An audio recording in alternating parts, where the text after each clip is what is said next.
How to request bank statement on Capitec app.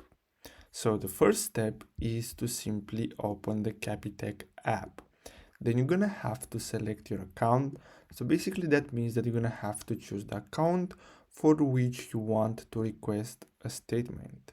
As an example, the savings account.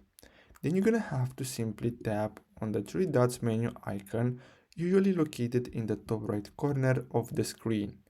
Then simply choose email statement, and then you're gonna have to select the date range. So you're gonna have to choose the desired period of for your statement, and then simply enter your email address, and then simply click confirm and send. Now basically you're gonna receive your statement on your email. Now if you want to send this statement to someone else, you can enter their email address. So basically that's all you have to do. I really hope you found this video helpful. Don't forget to like and subscribe. Thanks for watching.